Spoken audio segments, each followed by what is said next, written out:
बालाघाट में सिवनी लोकसभा सीट से कांग्रेस पार्टी के प्रत्याशी सम्राट सिंह सरस्वार की चचेरी बहन डॉली सरस्वार चौहान और उनके जीजा प्रमेंद्र सिंह चौहान ने उनकी संपत्ति हड़पने का आरोप लगाते हुए एक वीडियो जारी किया है। वीडियो में वो बता रहे हैं कि जिस बंगले में आज उनके चाचा पूर्व विधायक अशोक सिंह सरस्वार और चचेरे भाई सम्राट सिंह सरस्वार रह रहे हैं, दरअसल वह उनके नाना स्वर्गीय राणा हनुमान सिंह का है। उनकी कंपनी अपनी कोई संतान नहीं है, तो उन्होंने अपनी वसीयत में ये बंगला उनके पिता विनय सिंह सरस्वार तथा ग्राम तिरोड़ी में स्थित संपत्ति अशोक सिंह सरस्वार के नाम कर दी। उनके चाचा अशोक सिंह सरस्वार जब विधानसभा का चुनाव लड़ रहे थे तब उन्होंने पिता विनय सरस्वार से कुछ दिनों के लिए बंगले में रहने की अनुमति मांगी थी, जिस पर पिता ने सहर्ष स्वीकार कर लिया, किंतु उसके बाद उन्हें बंगले का अधानिकृत रूप से कब्जा जमा लिया और माताजी के निधन के उपरांत सारा सामान बाहर फेंकवा दिया गया और इस पर आपत्ति भी जताई तो सम्राट सिंह ने गाली गलौज की और मारपीट की, जिसकी रिपोर्ट कोतवाली थाने में दर्ज करवाई गई। डॉली सिंह चौहान प्रमेंद्र सिंह चौहान की वाइफ हूँ।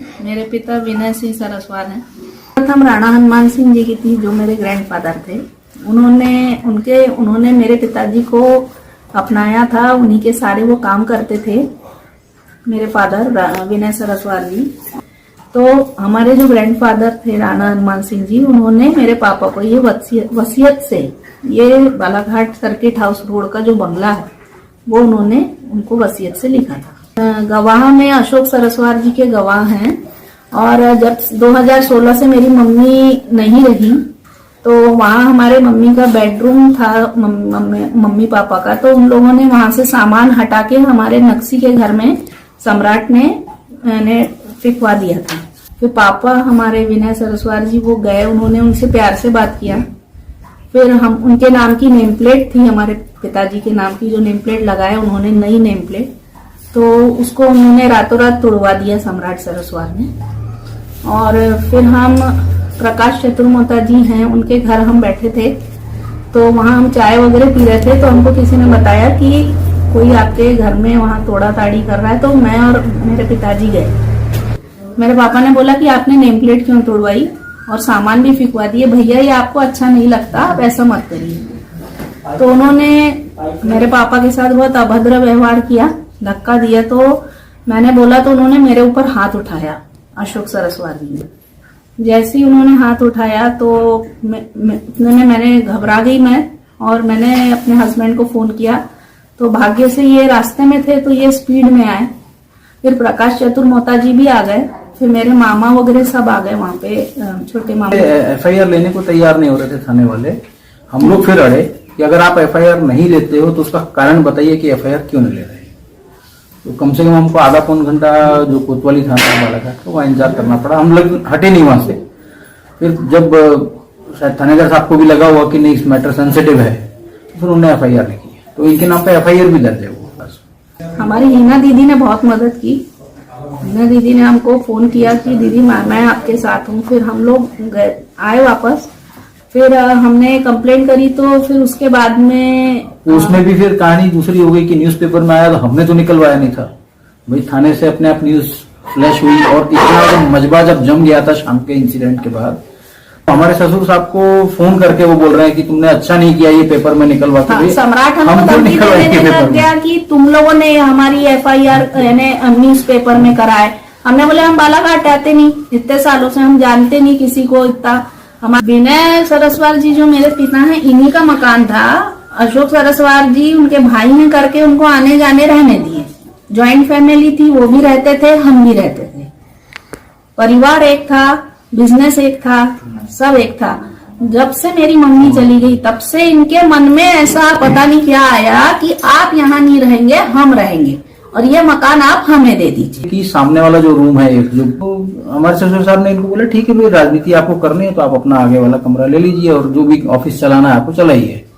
धीरे धीरे क्या हुआ कि जब ये लोग ज्वाइंट में ही बिजनेस में थे और कभी भी विनय सरस्वार जी ने शायद कभी मन में भी नहीं सोचा हुआ कि मेरा बड़ा भाई मेरे साथ ये करेगा, तो एक जो कॉन्फिडेंस रहता है भाई का रिलेशन है भाई, तो उस हिसाब से इन लोगों ने आगे कैरी फॉरवर्ड कर देगा। लेकिन सामान पूरा जो उस बंगले के अंदर आज भी जो पलंग बिस्तर फर्नीचर जितना है वो सारा राणा साहब के टाइम का ही है, जो कि वसीयत के द्वारा इनको दिया गया था। वो सारा सामान आज भी वही है। इनके सिर्फ कपड़े होंगे और बर्तन होंगे मुश्किल से, इवन वो बर्तन भी आज वो उठा पूरा करके नक्शे जैसा भिजवा का दिए। वैसा ही घर रखा हुआ है, वहाँ का सामान कुछ वैसा का वैसा ही है, कुछ इन लोगों ने चेंज। हुआ कुछ नहीं हाँ, आपके और उन्होंने को ये पता ही नहीं था कि वो हमारा घर है कि अशोक सरस्वार जी का है। जब उन्होंने सारे पेपर देखे तब उनको समझ में आया कि ये विनय सरस्वार जी का पेपर है। तो उन्होंने बोला कि ठीक है, हम जहाँ तक आपकी हो सके मदद करेंगे, बस उसके बाद तो कुछ नहीं। फिर उसके बाद हम लोगों ने सभी बड़े नेता लोगों से हमने बात की, क्योंकि राजनीति में है, हम लोग जॉब क्लास हैं। फिर हम लोगों ने इनकी कंप्लेंट वगैरह डाली, तो उसके ऊपर भी एसडीएम साहब ने, कलेक्टर साहब ने कुछ एक्शन नहीं लिए। तो मैं इसको पूरा आपको जानकारी देता हूँ। इसमें जब एफआईआर तो हमने करी दी थी उस एपिसोड की, जो भी 6 दिसंबर को, तो जो मारपीट इनके साथ करी और सम्राट ने मेरे साथ करी है, वो हमने एफआईआर दर्ज करा दी थी। हमने कलेक्टर साहब जो उस समय थे 2019 में, उनको दी एप्लीकेशन। तो एप्लीकेशन हमने एक्सेप्ट करी कलेक्टर ऑफिस ने, बट रिसीविंग नहीं दी और उस पर कोई कार्रवाई नहीं हुई।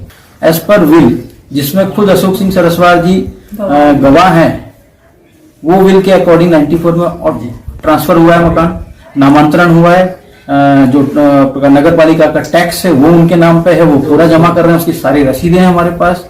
जो आखिरी का जो अपना जो प्रॉपर्टी का जो हर साल अपन पेपर निकलवाते हैं, उसमें भी पूरा नाम दर्ज है। तो यहाँ पे प्रॉपर्टी डिस्प्यूट ही नहीं है कि प्रॉपर्टी किसके नाम पे है। सर, इन लोगों का सीधा ये है कि इनका सिर्फ हमको डोमिनेट करना, ये एक लड़की है और एक ये मेरा छोटा भाई है, ये दब जाएंगे करके वो दबा के हमको, यानी वैसा करके इनने एक बार 2021 की बात है, अशोक सरस्वार जी ने 2 गाड़ी भर के कुछ लोगों को भेजा, अपने फ्रेंड्स लोगों को। उनके कोई फ्रेंड्स आए थे, हमारे बीच वाले ताऊ जी भी थे उन्हीं के साथ में। तो उन लोगों ने रात में आए, उन लोगों ने हमारा घर वगैरह देखे और बैठे हमारे साथ और बोले कि तुम ये मकान हमको दो। तो हम हमारे मैं और मेरे पापा अकेले थे। फिर हमने फोन करके हमारे मामा जी को बुलाया कि मामा जी, हमारे गाड़ी के पीछे किसी को भी लगा देते थे, वो हमारा पीछा करता था, हम तो किसी को जानते नहीं है। तो हमारे गाड़ी के पीछे वो पीछा कर रहे हैं, हम आगे जा रहे हैं, हम इधर जा रहे हैं तो वो उधर जा रहे हैं, ऐसे हमारे गाड़ियों का पीछा भी होता था सर। और सम्राट के बाद जो ज्यादा यहाँ आएगी तो इसको अच्छा नहीं होगा। तो कैमरे में हमने बोला सर कि कैमरे में जाके देखिए कि आपकी उन लोगों ने हमारे साथ क्या किया है। तो उन्होंने ये बोला कि ये सब झूठ बोल रही है, इसके पापा भी झूठ बोल रहे हैं, इसके हस्बैंड भी झूठ बोल रहे हैं। फिर मैंने बोला कि सर वहाँ कैमरे लगाए हैं, वहाँ कैमरे में आप जाके चेक करिए। स्टेट भाई घर की लड़की थी, हमने शादी कर दी, अब वो अपना देखे, अब ये प्रॉपर्टी तो हमारी जॉइंट की है, मतलब ये समाज को दिखाना चाहते हैं कि ये प्रॉपर्टी हमारे जॉइंट की है, तो हम आपस में निपट लेंगे। जो भतीजा अपने चाचा का नहीं हुआ, जो बड़ा भाई अपने छोटे भाई का नहीं हुआ, वो जनता का क्या होगा? आप इसी से समझ लीजिए, जो अपने परिवार का नहीं है, वो परिवार के बाहर आम जनता का क्या होगा?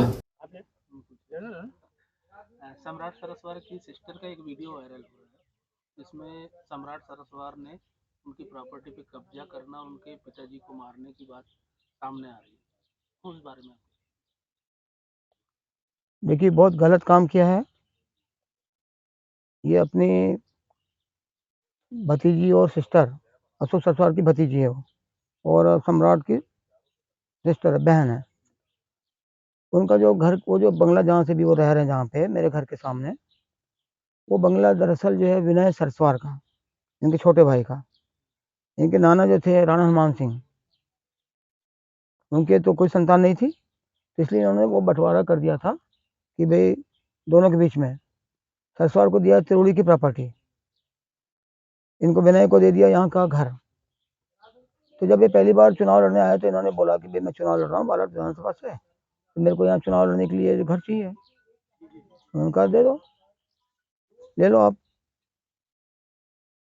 बस जब से उन्हें पकड़ा, कब्जा किया है, तो नहीं छोड़ रहे थे। तो वो गए बताने, उनके भाई बोलने गए, उनके भाई भी गए, उनके दामाद भी गए, उनकी पुत्री भी गई, डाली सिंह, और उनके दामाद का नाम है प्रमेंद्र सिंह।